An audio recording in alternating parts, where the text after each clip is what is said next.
Благодарам, господине Џафери.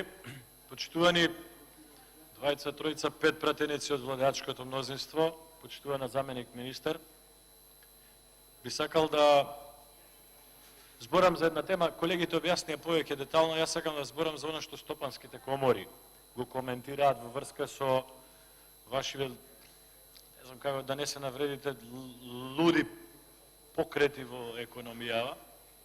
Стопанските комори велат дека најголем проблем покрај тешките последици од воведувањето на прогресивниот данок, да не објаснувам, објаснија колегите, најлудо во целата работа е економската неизвестност. Што правите сега? Пред 10 месеци воведувате прогресивен данок со 300 фалби тука, дека прогресивниот данок ќе ги реши сите проблеми малтене во економијата. Ефектите ви се катастрофални. Имате помала наплата на даноци, фирми бегаат од Македонија, се пререгистрираат дури и на Косово, и луѓе си отвараат трансакцијски сметки надвор од Македонија за да не ви го плаќаат прогресивниот данок. Знаете што е интересно? Што сето тоа ви го зборевме на Комисија за финанси, поднесовме дури десетици амандмани со господинот Илиевски и со господјата Кузмановска и ви ги објаснувавме овие аспекти. Сега правите уште полуда работа. Што е полудо? Велите, го ставаме во мирување, во очи на избори.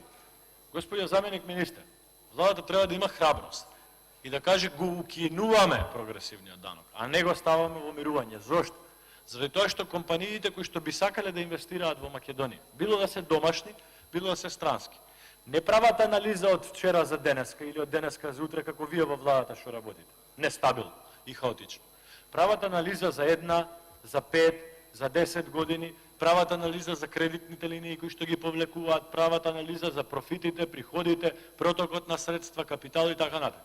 Една од основните позиции кои што ја имаат во сите такви нивни анализи долгогодишни е даночната политика на државата, односно колку од нивните приходи ќе се излеат од нивната фирма како даночна обврска спрема државата.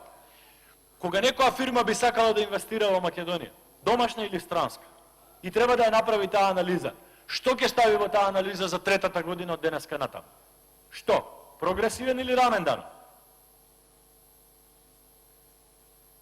За ова кривично треба да се одговара. Ова лудило со прогресивниот данок што го направивте. Ова лудило денеска што го правите, кривично треба да се одговара, тешки милиони изгуби државата и македонската економија за ова. Зошто? Оти деца си играат економија во државата, неписмени политичари. Благодарам.